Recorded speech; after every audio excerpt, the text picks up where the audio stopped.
How's it going, everybody? C-RadTV back here in our video. Of course, it's time for another Detroit Lions 2026 NFL Draft Preview. So in the last draft preview, we took a look at some of the top Day 2 linebacker prospects for rounds 2 and 3 of the 2026 NFL Draft class. And in this video, we're going to wrap up the Day 2 portions of the draft previews and take a look at some top defensive back and safety prospects for rounds 2 and 3 of the 2026 NFL Draft class. And yes, this time we are going to be looking at safeties, unlike when we looked at the top defensive back prospects for round 1. Because the only safety worth a damn taken in round 1 was Caleb Downs. But after that, though, it gets pretty interesting from the second round on. So yeah, we'll take a look at these prospects and let's see what names the Lions should keep an eye on. So, let's go. So, starting off with defensive backs, the first one we're going to go over here, hailing out of South Carolina, standing 6 feet tall, weighing 190 pounds, we got Brandon Sissy. So for Brandon, he's your prototype speed corner because while he's a work in progress in a lot of other aspects, one thing you have to worry about with him is whether he can bring the speed. His burst explosiveness are nearly impossible to match without looking to the pros. In terms of his strengths, he's projected to light up at the combine, shows on tape for what he lacks in overall refinement. No question how he can make up for it with his explosiveness and speed. Lightning fast feet provides the rare ability to stay square to receivers for much longer than the other corners. Footwork's a thing of beauty, keeps his base at a perfect width while moving laterally as fast as some corners can in a straight line. Hip fluidity's elite, could have his entire body turned and still be able to do a near 180. In terms of weaknesses, though, he's a work in progress in nearly all aspects of his game. Instincts are lacking, hesitates to match receivers, routes, breaks, and man. Looks lost in zone coverage. Whatever team ends up taking him will have to deal with the inevitable low points that come with corners who are learning to trust their eyes. He can be a bit too early to turn his hips, which he'll be punished for against better NFL receivers. His willingness to play physically is evident, but his tackling technique must be cleaned up. In terms of his NFL comparison, he's been compared to Deonte Banks of the New York Giants. Overall, a lot of things to like out of Brandon's game. Has a lot of great speed. A lot of things to clean up. It looks extremely raw, but maybe someone to keep an eye on for sure to hope to develop. So the next player we're going to go over here, hailing out of San Diego State, standing 6 feet tall, weighing 185 pounds, we got Chris Johnson. So for Chris, his strengths, blazing fast in a straight line, ruin passing offenses at the Mountain West level because receivers were unable to get separation from him. Accelerates the top speed immediately, has great bursts out of his stance, keeps extremely close to his man without drawing pass interference penalties, making fitting the ball in a window a challenge. Really strong tackler, willing to do the dirty work and run support. Has a really quick back pedal, good footwork, shows strong pass coverage technique, keeps his eyes toward the ball. In terms of weaknesses, though, he needs to work on his tackling angles. He often gets caught up in traffic, can't get to the ball carrier efficiently when he has to work in space. Hips are a bit stiff, might be just a bump and run type corner at the next level. Also has some change of direction issues generally. Could be very scheme specific. Didn't face much NFL talent while in college. May need additional time to develop. Does not always leap for the ball like he needs to. More focus on maintaining closure than getting turnovers. In terms of his NFL comparison, he's been compared to DJ Turner of the Cincinnati Bengals. Overall, a lot of things to like out of Chris's game. A few things to clean up, but I think someone to keep an eye on here. So the next player we're going to go over here, hailing out of Arizona State, standing 6 feet tall, weighing 190 pounds, we got Keith Abney. So for Keith's strengths, played from a variety of different depths in college, from pressed up to 10 yards off, showing his comfort regardless of positioning. Extremely patient in coverage, almost never out of position, won't overcommit in one direction. Footwork is textbook, which combined with his patience makes him extremely hard to separate from. More than willing to come up and run support, his physicality proved useful on the occasional blitz. Instincts pop off the screen regardless of coverage, makes breaks on throws just as the ball leaves the QB's hands. In terms of weaknesses, though, his length, overall frame, just average, couldn't make guarding large receivers a tough task. Hips are a bit tightly wound, which can leave him slow to react to throws if he misses a read. Occasionally loses track of the ball, whether it's in the air or identifying when it's a run. Can lack some urgency when coming down to cover and breaking routes, especially if he's lined up further away from the line of scrimmage. Willingness to make tackles can border on over-aggressiveness, often involves the technique breakdown. In terms of NFL comparisons, he's been compared to Byron Murphy of the Minnesota Vikings. Overall, a lot of things to like out of Keith's game. A few things to clean up, to get better at, but I think someone to keep an eye on here. So the next player we're going to go over here, hailing out of Texas A&M, standing 6'1", weighing 191 pounds, we got Will Lee. So for Will's strengths, he has the overall speed and quickness to match faster receivers, recover if he gets beat. Footwork is borderline teach tape. If he chooses to participate in the drills at the combine, be prepared to be amazed during his drill work. Effortlessly changes gears, accelerates and decelerates the moment he flips his hips to run. Great length, nabbed him numerous pass block PBUs, including 8 last season. Even his technique as a tackler needs to improve, as well as adding a bit of a size. He is willing to participate in run defense. He's also been listed as one of the top sleeper picks in the draft because while he's being overlooked despite a pro-ready frame, plus speed and the willingness to do the dirty work as a run stopper. In terms of weaknesses, though, his instincts and coverage overall are a work in progress. And man, he can be late to flip his hips, run with receivers after the breaks, leaving him vulnerable to giving up quick completions. In zone coverage, his struggles are more evident, where he hesitates to get downhill, close in on open receivers. Tackling technique's inconsistent, which combined with his weight, wiry frame, it can lead to him being run over. Pursuit angles leaves a lot to be desired. He can be grabby in coverage if he loses positioning, which will get him some holding calls in the NFL. In terms of his NFL comparison, he's been compared to Terry and Arnold of the Detroit Lions. Overall, one of the things to like out of West's game, willing to put a lot of work in and bust his ass off. Few things to clean up. Maybe someone for specifically man coverage based on his struggles in zone, unless he improves on that, but maybe someone for man coverage. So the next player we're going to go over here, hailing out of Miami, standing 6 feet tall, weighing 195 pounds, we got Keontae Scott. So for Keontae's strengths, he won't find a more electric defender in this year's class than Keontae. He has a raging motor, a love for making big plays at just the right time. Excelled as a blitzer, produced 5 sacks for the Miami Hurricanes. Twitchy mover, could explode from a standstill, close ground instantaneously. High ceiling as a return man, uses speed, short area quickness to his advantage. Plays with the instincts that you'd expect from an older prospect. He's keenly aware and knows where to be to take away open receivers. In terms of his weaknesses, though, he turns 25 in August, which combined with him being locked into the slot, it could hurt his value. Struggles against bigger receivers when he's lined up outside. His worrying injury history alongside his age will take him off the board for some teams. Aggressive play style is his defining feature, but also what gets him in the most trouble. He's a good athlete. His recovery speed is just average. That and alongside his over-aggression on play fakes, it can lead to him losing assignments and giving up big plays. In terms of his NFL comparison, he's been compared to Steven Nelson of the Kansas City Chiefs. Overall, a lot of things to like out of his game, a few red flags, but, maybe someone to keep an eye on if he stays healthy and doesn't become injury-prone. So the next player we're going to go over here, hailing out of Stephen F. Austin. Yes, I was kind of surprised this school existed. I had no idea that this school existed until I did my research on some of these prospects. But anyway, from this school, standing 6 feet tall, weighing 185 pounds, we got Charles Demings. So for Charles' strengths, he's the pitcher, smooth and fast on the field, has one of the best bodies in this draft class. Blend of length and speed makes him a man coverage demon. Good at keeping tight to receivers, limits separation, makes it incredibly hard for QBs to even consider making throws to his side of the field. Great run defender as well, reacts quickly to the play, deconstructing any blocks necessary to get to the back.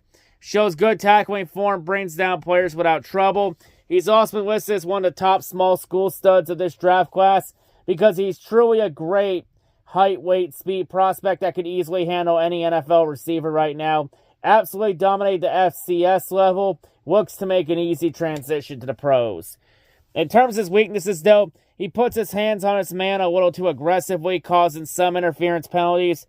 Doesn't always turn to track the ball. Can be caught by surprise. Hip stiffness contributes to the issue as turning around causes him to lose a step on the receiver. Zone coverage skills are hit or miss with no real in between. Occasionally over-pursues his assignment, takes himself out of position. Reactive athleticism's there. The mind does not always keep up with the legs. Sometimes gives way too much space, allows easy first downs. In terms of NFL comparisons, he's been compared to Antoine Molden of the Houston Texans. Overall, a lot of things to like out of his game. A few things to clean up, but, maybe someone to keep an eye on as a good sleeper. So the next player we're going to go over here, hailing out of Arizona, standing 6'2", weighing 200 pounds, we got Trayden Stukes. Silver Trayden, strengths, elite athlete, explosive twitched up burst, rare fluidity and slot coverage, natural ability to mirror receivers through breaks, loose hips providing smooth, quick transitions from backpedal to drive face without wasting movement, exceptional ball skills, perfectly timed leaping, acrobatic interception against Arizona State, showed spatial awareness and timing if you want to watch some tape there. Explosive drive to close on quick passes underneath, reads QB's eyes to fire downhill with violent intentions. And in terms of his weaknesses, though, extremely low run stop rate despite playing close to the line. He hesitates to fill gaps aggressively, takes poor angles that allow us extra yardage. Shedding technique needs refinement. He manages blocks through positioning rather than by physically disengaging with power. Tackling inconsistency appears when he arrives off balance, misses wraps up, getting dragged on contact. 6-year player, he carries concerns for mental timeline, had a knee injury in 2024, which does raise some durability questions. In terms of his NFL comparison, he's been compared to Justin Reed in the New Orleans Saints. So overall, a lot of things to like out of his game, a lot of things to clean up, and potentially that injury history could be a red flag. I think there are better options in this class here that could stay healthy, so I'll say pass. So the next player we're going to go over here, hailing out of California, standing 6'1", weighing 185 pounds, we got Hezekiah Masses. So for Hezekiah's strengths, incredible ball skills, shows up in the stat sheet. Press technician, combined patience with strikes that can disrupt the timing of receivers' routes. When he's in position, lanky arms, cerebral timing allows him to swat throws away right before he reaches matchup's hands. Fluid hips makes him a nightmare to beat vertically. Could easily carry receivers down the field due to his ability to turn and force players to the sideline. Point and zone coverage sparingly. His instincts typically shown through. In terms of his weaknesses, though, his frame is going to be a massive concern for teams looking over his tape. While he's a willing tackler that will go low on ball carriers, technique's horrendous, ducks his head, fails to wrap up. Lack of size shows up when he's forced to shed stock blocks. Even average-sized receivers can bully him out of plays. Aggressive style got him in some trouble at 14 flags from 2024 to 2025. Can get a bit too handsy, especially at the top of players' routes, which will need to be coached out of him. In terms of his NFL comparison, he's been compared to Emmanuel Forbes of the Los Angeles Rams. Overall, a lot of things to like out of Ezekiel's game. A few things he's got to clean up and get better discipline at, but maybe someone to keep an eye on for sure. So the next player we're going to go over here, hailing out of Arkansas, standing 6'2", weighing 208 pounds, we got Julian Neal. So for Julian's strengths, weaponizes elite length and strength to reroute receivers at the line of scrimmage. Exceptional polos in the red zone. Neutralizing slot threats on high leverage fades. Ball skills are bolstered by superb timing on his leaps. Allows him to attack the football at its apex, disrupt passes even when he doesn't have hip pocket tightness. Textbook tackler, willing run defender that constructs blocks with ease. Safety backgrounds evident as downfield urgency. Physical boundary control, willingness to deliver violent contact in the open field. In terms of weaknesses, though, his primary red flag is susceptibility to double moves, as his aggressive desire to jump routes often leaves him vulnerable to deep deception. Lack of elite long speeds evident when isolated against track-style vertical threats. Technique occasionally falters at the snap when he allows free releases rather than forcing a reroute, reading the early separation. Change of directions only adequate. Shifty receivers can exploit his mediocre short area burst, occasionally picking up extra yards despite his reliable tackling and a limited ceiling. In terms of his NFL comparison, he's been compared to Rasul Douglas of the Miami Dolphins. Overall, a lot of things to like out of his game, a few things to clean up, and has a limited ceiling. Maybe someone to keep an eye on for a rotation depth piece. So the next player we're going to go over here, hailing out of Washington, standing 6'4", weighing 200 pounds, we got Tacario Davis. So for Tacario's strengths, he possesses an unmatched boundary presence at 6'4", leaving almost no room for receivers to operate on the sideline. Zone coverage standout, shows the poise to read the QB's eyes, peel off routes to attack the ball with elite timing. Receiver background's evident in his body control, hands, particularly his ability to secure interceptions and track the ball through contact. Despite his high-waisted build, he shows surprisingly hip fluidity to stay connected with small receivers across the field. In terms of weaknesses, though, a lean frame plays significantly smaller than the measurement suggests. He gets physically overwhelmed by bigger slot receivers and tight ends working underneath. Durability is a massive red flag following a season where hamstring and rib issues cost him critical matchups against Ohio State and Oregon, which raises questions about whether his willowy build can survive in his 18-week NFL gauntlet. Hips are fluid for his size. His high center of gravity limits his ability to flip and follow sudden double moves or elite jitterbug routes. In terms of his NFL comparison, he's been compared to Kevin King of the Green Bay Packers. Overall, a lot of things to like out of his game, but a lot of red flags, with the injury histories, with multiple injury histories. Like I said before with another prospect, I think there are better names out there, so I'll say pass. And the final defensive back we're going to go over in this video before we go to safeties, we have hailing out of Georgia, standing 6 feet tall, weighing 193 pounds. We got Daylen Everett.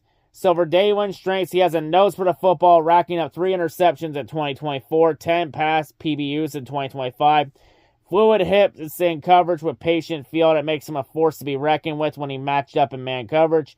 Has the long speed to match receivers vertically on deep routes. Experienced in a variety of alignments, should be able to provide value to any team looking to fill a hole in its secondary. Press coverage is forte, having the athleticism and patience to stick to receivers as they attempt the release.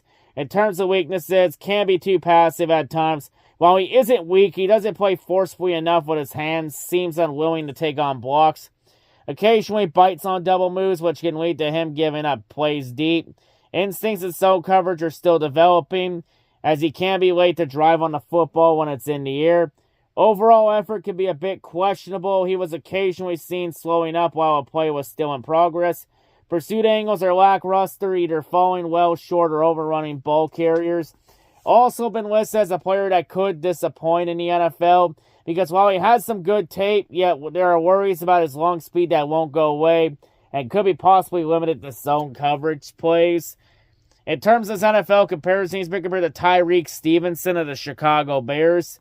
Overall, a lot of things to like out of Daylen's game, but there are some limitations for sure. Maybe someone that could be a good depth piece for zone coverage plays, maybe. Now moving on to safeties. The first one we're going to go over here, hailing out of Toledo, standing 6'3", weighing 209 pounds, we got Emmanuel McNeil-Warren. So for Emmanuel, he's your prototype run defense safety because he moves downhill with ease, often so rapidly it's hard to remember that he wasn't lined up in the box or on open field plays. Tackles well with no trouble handling power. Terms of his strengths, tall, long, fast, big-time starter upside, reasonably proficient in coverage and stopping the run, quick trigger to react to developing plays, has fast, choppy legs. Really impressive as a man coverage player, can carry all types of receivers, even some of the faster guys in the Mid-American Conference. Sticks in the zone, moves sideline to sideline efficiently, can handle coverage duties. Ball production over years has been consistently high. Great instincts around the field, always finds a way to be a part of the play. He's also been listed as one of the top small school studs in this draft class because he looks to continue in the footsteps of defensive backs like Quinyon Mitchell and Maxine Hook, and making an NFL impact out of the MAC. Quick with great zone instincts. In terms of his weaknesses, though, he's a lanky, high-cut build, which makes for some tight movements. Not loose in the hips, which makes for some difficulties getting back to track the ball at times. Push tackler first instead of wrapping up. Could use some better angles when rearing up for a tackle, which probably contributes to the push issue. Never perfectly aligned. Doesn't always take the best routes to the ball carrier. Doesn't deconstruct blocks well. Has a limited ceiling as a downfield player. In terms of his NFL comparison, he's been compared to now retired Indianapolis Colts safety Mike Mitchell. Overall, a lot of things to like out of Emmanuel's game. Can stuff the run. Maybe someone to keep an eye on for sure. So the next player we're going to go over here, hailing out of Miami, standing 6'2", weighing 200 pounds, we got Jacoby Thomas. So for Jacoby, he's your prototype tackling safety because he's one of the most secure tacklers in this draft class with long arms and good build. In terms of his strengths, definition of a big play threat on the back end of the defense. Between his turnover production, his ability to lay hard hits, he was responsible for one of Miami's defensive stops and momentum shifts. Had a credible game in the Fiesta Bowl in that regard if you want to watch some tape there.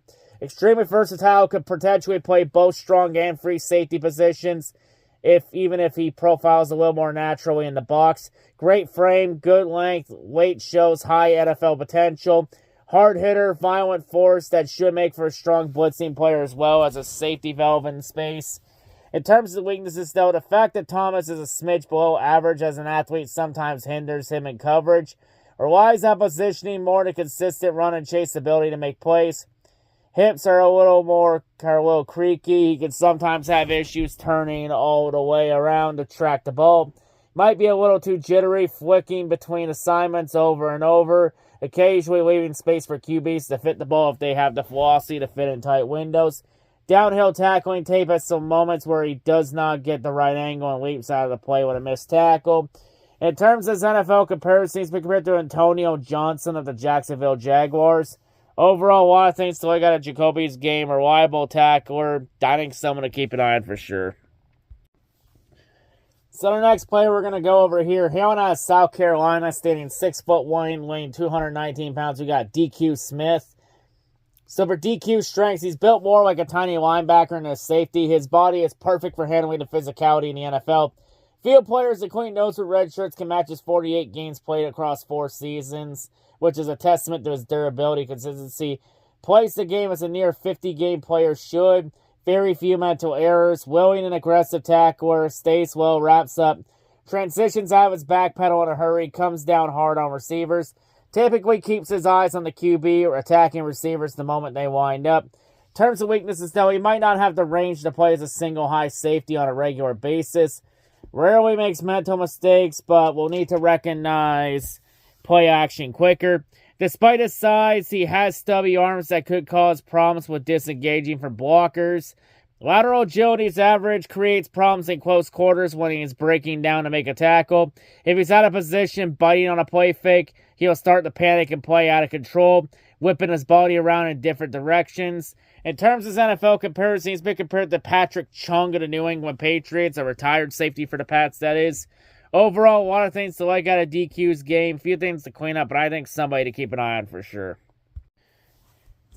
So the next player we're going to go over here, also hailing out of South Carolina, standing 6'1", weighing 207 pounds, we got Jelon Kilgore. So for Jelon's strengths, he's nearly positionless, having the athleticism, length, and experience to play a multitude of positions. Man coverage, he's shown the snappy, reactive athleticism necessary to make plays on the field. On the ball, that is, you go, But natural blitzer from the box, outmaneuvers offensive linemen, overpowers running backs, attacks the catch point using his long arms, allows him to get pass breakups, has experience as a returner on special teams. Even if he didn't excel at it, having an emergency option never hurts. Excels in press coverage, utilizes his strength to overwhelm receivers. In terms of weaknesses, though, overall he's still a work in progress, both mentally and fundamentally. Won't communicate pass-offs and coverage, which can lead to him running into teammates. High-cut build makes turning his hips running with receivers look labored instead of natural. Play recognition is just average right now. Can result in him being late in recognized plays, action passes, or delayed handoffs. Angle and pursuit are inconsistent, which will appear more once he's dealing with NFL athletes. Tackling technique will need to improve. He usually wraps at the shoulder pads, tries to swing players down. In terms of his NFL comparison, he's been compared to Sean Davis of the Pittsburgh Steelers. Overall, a lot of things to like out of Jelon's game, a few things to clean up, but I think someone to keep an eye on for sure. So the next player we're going to go over here, hailing out of Arizona, standing 6'2", weighing 204 pounds, we got Genesis Smith. So for Genesis, he's your prototype speed safety, because while he's not always on the draft radar, but he puts himself there with a tireless effort as a heat-seeking missile as a secondary. With his athletic traits, he could be a coverage and run-stopping demon at the next level. In terms of his strength, Prototype coverage safety, having the versatility to excel in a multitude of schemes. While he's better off as a single high safety where his ball hawking nature can take over, he does have experience aligning in the slot, has the size to come down and compete with tight ends at the catch point, uses long arms to deflect passes, surprisingly fluid in coverage for a player of his size, flipping his hips and backpedaling like a player much smaller, excels at coming downhill from his perch, especially as a robber or in disguise coverage. In terms of his weaknesses, though, awful tackle or point blank, timid when coming up in run defense despite easily having the size to handle physicality. Tackling technique involves either diving at the legs of defenders or trying to run into them to knock off balance. So he does like to bite the opponent's kneecap. That might be important later. Poor angles in pursuit don't help his case, as there are multiple instances of him taking bad angles. General awareness and recognition are still a work in progress. Smith will need to trust his eyes more at the next level if he wants to make splash plays. In terms of his NFL comparison, he's been compared to Kirby Joseph of the Detroit Lions. Overall, one of the things to like on a Genesis' game, has the speed and has a knack of wanting to bite the opponent's kneecap just like Kirby. You know, maybe could be a good Kirby Joseph replacement. You know, maybe for sure someone I think to keep an eye on here. So the next player we're going to go over here, hailing out of TCU, standing 6 feet tall, weighing 190 pounds, we got Bud Clark. So for Bud's strengths, moves in a hurry both downhill and sideline to sideline, great range around the field, willing and effective at playing at the run with quick, intense hits, brings the book. Big-time ball hawk, prepared to get an interception or deflection on any play. Good hands, turns most of his opportunities into picks. Really impressive coverage in the short and intermediate game. Almost plays safety like a linebacker in hard hits and sticky coverage. Has also been listed as one of the top sleeper picks in this draft class because he's a lightning quick free safety prospect. Has incredible tape both in pass coverage and run stopping. Age may make some turn up their nose, but his floor is so high that it's hard to ignore it. In terms of weaknesses, though, hands first tackler, which results in occasional breakaway plays from receivers and running backs. Uncoordinated backpedal when he drops into coverage that puts him a step behind an A-point. Less agile than the average skill position player. Can sometimes get juked out in space. Not consistent reading the QB's demeanor on deep throws and can be out of position. In terms of his NFL comparison, he's been compared to Kalen Bullock of the Houston Texans. Overall, a lot of things to like out of Bud's game. Does a lot of things right. I say someone to keep an eye on for sure. And the final safety, the final player we're going to go over in this video, we have hailing out of Oregon, standing 6 feet tall, weighing 205 pounds. We got Dylan Steinman. So for Dylan's strengths, tackling form's really strong, wraps up well, takes guys down with force. Straight line speed is bonkers. Contender for best true range as a safety in the class. Good downhill mover. Gets to run stopping in a hurry. Extremely secure. Great tackler. Wraps up well. Brings the ball carrier to the ground quickly. Has some impressive gap shooting ability as a blitzer. Has some big ball production in prior years that shows ability. Adjusts and tracks the ball well downfield. In terms of weaknesses, though, on-field awareness is shoddy. Bites on play actions and fakes much more often than you expect from a guy with accolades. Tight hips makes him a better athlete in the straight line than all over the field. Has some trouble staying in balance when changing direction. Just generally seems inflexible. Needs to develop better instincts to make a true impact on defense. Shorter than listed, may not have the length to be a consistent pass coverage player at the next level. In terms of his NFL comparison, he's been compared to Major Wright of the Tampa Bay Buccaneers. Overall, a lot of things to like out of Dylan's game. A few things to clean up, but maybe someone to keep an eye on for good depth. And that'll wrap it up for this Detroit Lions 2026 NFL Draft Preview. So yeah, quite a few interesting prospects to keep an eye on for day 2 of the draft. For rounds 2 and 3, whether it's defensive backs or even safeties, there are some interesting names to keep an eye on here for sure. And that wraps it up for the day 2 portions of the draft preview. So, for the next draft preview, we'll begin the day 3 portions of the draft previews. And of course, when we do the day 3 portions, every single position will be getting covered during the day 3 portions. So the next one will be on the top day 3 quarterback prospects. Because day 3 of the draft has always been the biggest day of the draft. It's usually for depth and to get built to depth on your roster. So every position can always use some depth. So we'll address those draft recaps coming up next. But yeah, that'll be for next time. So yeah, that'll wrap it up here. That's all I'm going to say, and I'll see you all wherever I make next. I'm out.